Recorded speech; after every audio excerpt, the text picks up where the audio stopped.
It is the 10th day of April 2025. Welcome to the Lord Aboga TV newspaper review. Straight away we go to the Standard. This is the Thursday Standard. The headline is House of Deals. That headline is implicating State House to be a house of deals. I remember from Deputy President Rigathi Gachagua, he termed President William Samoei Ruto as the Chief Procurement Officer in the Republic of Kenya. Is known as the principal procurement officer of the Kenya government. All decisions are made in State House, in fact, even in affordable housing. All the contractors are decided in State House. In fact, let me tell you, these markets you are seeing. As we finalize. Let me tell you, these markets you are seeing. Okay. They are being built with money from the housing levy because we are not able to absorb money for the housing levy. Now, the House of Deals implies that at State House is where crafty deals are always made. And as from J.B. Butere's explosive, it was implied that at the State House is where a Kenya shilling 129 billion deal with Russian oligarchs on allegations that the money was coming into the country for environmental conservation needs. But J.B. Butere refused to sign the deal. Now that shows you, indeed, State House is a house of deals. I remember when former Deputy President Rigathi Gachagua alleged that when he confronted the president, telling him that Farouk Kibet was soliciting money from Kenyans, the president told Rigathi Gachagua by that time, go to hell, let Farouk Kibet get some small money to it. That guy has stood by my side for quite some time. And actually, when I talked to the president about Farouk Kibet, he said, wewe achana na Farouk atafute pesa kidogo ya kukula bana. Hii mtu ameumia na mimi miaka mingi, akipata hapa kidogo kidogo yuko makosa gani? So, I'm telling you, when the president said that I'm fighting small people, that is a man who is running the country. On the Daily Standard again, on the top page, it is Malala in trouble over echoes of war play. Who must go? The cow must go. He must go.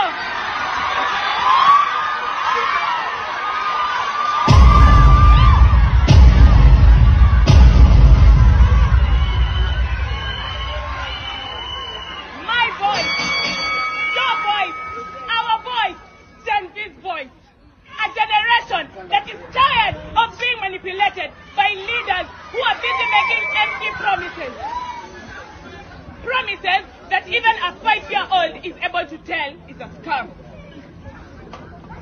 Fertilizers for the farmers, free education, a government of the people, for the people, by the people. What people? And we have no voices in our government.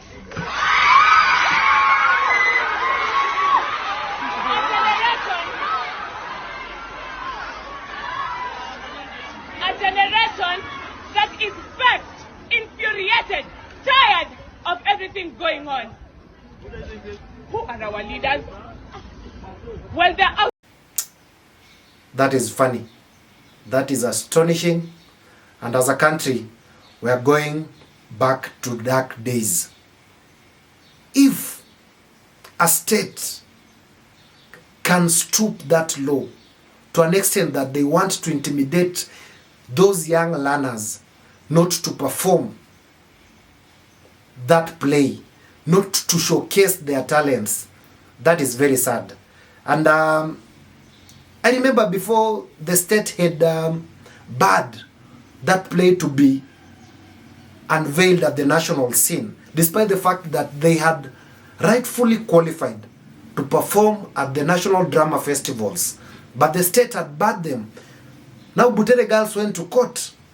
Court issued orders that play should be showcased at the national scene since they deserve to be there. Now parents were called.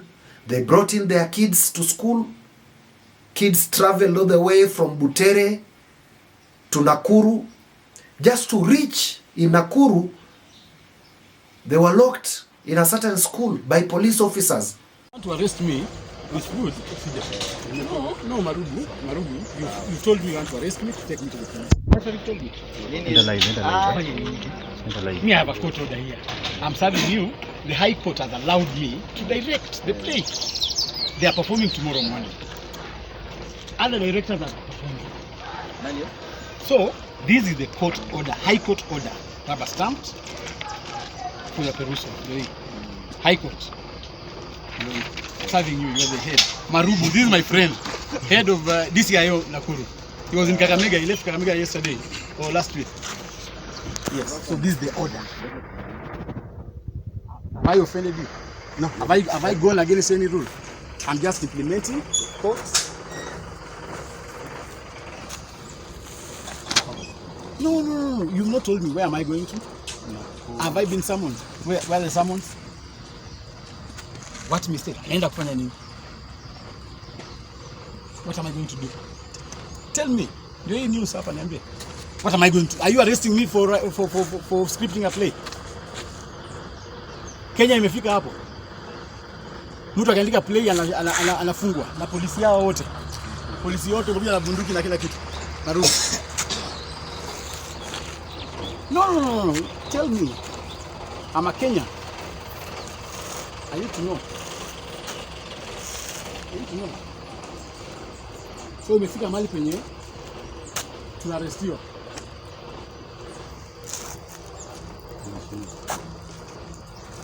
Hiyo dhuluma haiwezi na. Ambia William Ruto aheshimu tu kila mtu. Kwa kama mwatuma mnishike na niko na court order. Court imesema, sio mimi, I'm not forcing anything. And it expressly gives me mandate to train the children. So you are denying the children their rights. Marubu, wewe ni law enforcement. Hello? Competent. Okay, mheshimiwa. Hapana. That's unfair. That's unfair. Not in this era. Not in this era. Not in this era. Yeah. But are you arresting me? I'm not it. Yeah. So if you are not arresting me, I've refused to go. Because it's not an arrest. If it's an arrest to tell me I'm arrested, we go. Nijue I'm being arrested for writing a play in Kenya. Let's say that. So tell me. So are you arresting me? How police yote ni nini? Have you come to arrest me? Yeah? Sema. Because if you are not arresting me, always kuja na polisi 50, alafu mtaka mimi nitoke hapa na wewe. Enda wapi? Usiku na wewe. If it's an arrest, give me a summon. You went to DCIO. Give me a summon, I go. I'll walk into your office. If you're arresting me, because me, I'm implementing the court order.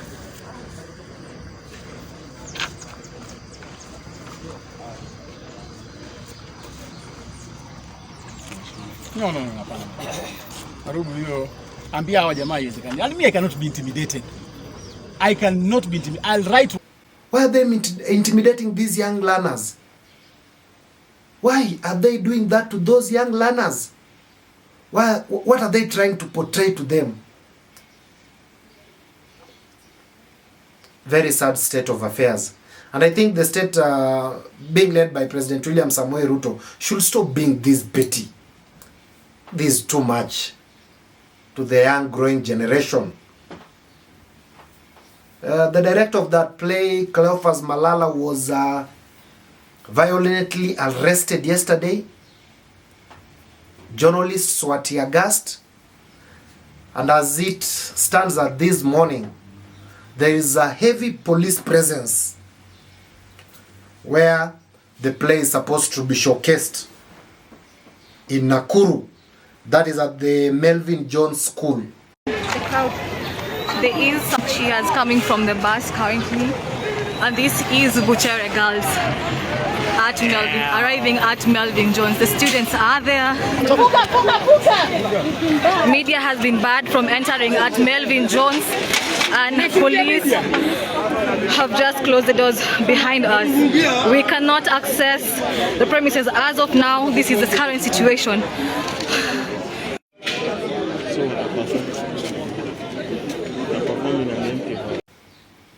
very sad state of affairs, and I think we are degenerating to those dark days. What police are doing is supposed to be condemned with the highest words possible. Again, on the standard, Nuruddin Haji is still intimidating Kenyans on social media not to critique the government. That is very sad. I think we are past some threatening days, those funny days that we used to have before. We are a democratic state. Going on to the Daily Nation, headline is Ruto linked farm wins back Kenya shillings 13 billion land. That is laughable. You remember this land was awarded to squatters by the court. Since then, it was last year, 2024, if I can remember right, October 2024, court declared that President William Samoei Ruto's farm had fake papers. Now I don't know how it came that now they have rightful clean papers on that piece of land. That is very sad. The president, I understand that hapo amezunguka, he has defeated justice for him, for the fake initial papers to be now termed as original and clean papers. Again, onto the Daily Nation, KDF-led team takes down 14-story combined building in Mombasa. I remember yesterday, the Kenya Defense Forces took down an 11-story building in Mombasa area, whereby the building had started sinking, bringing onto a health hazard and to the neighbors and people around that area. That building was brought down.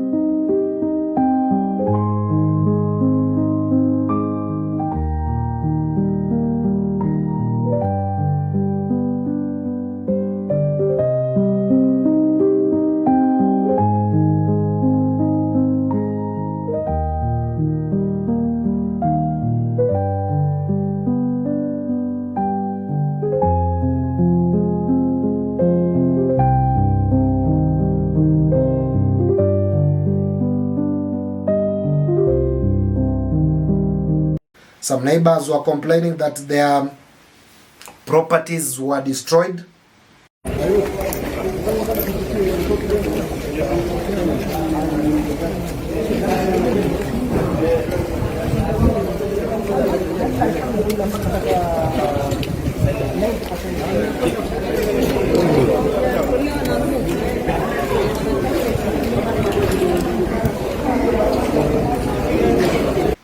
But I think the developer will have to compensate the neighbors whose buildings were destroyed in any manner or whatsoever during the process or the period that the building was being brought down. Again, the developer's spokesperson, that is former Embakasi South MP Imrad Shumra, was making allegations that it was not the developer's mistake that the building had to sink.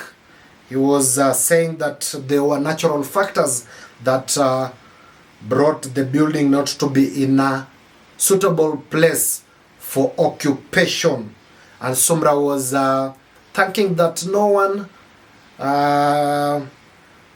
one sustained an injury from that 11-story building.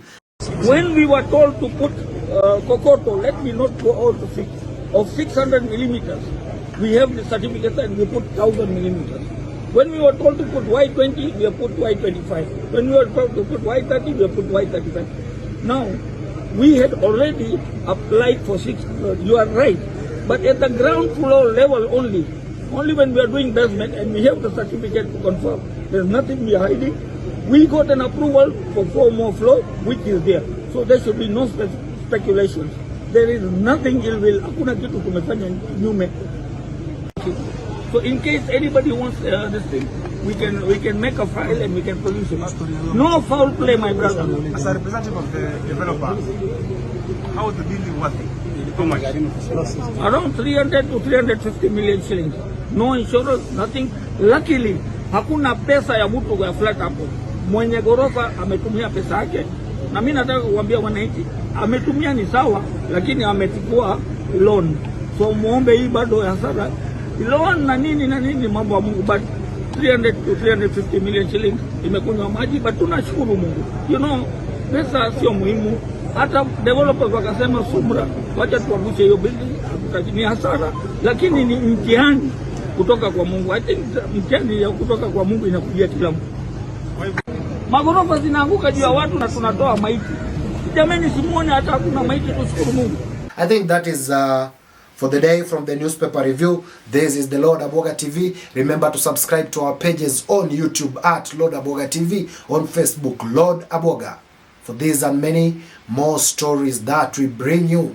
This was my time. Bye.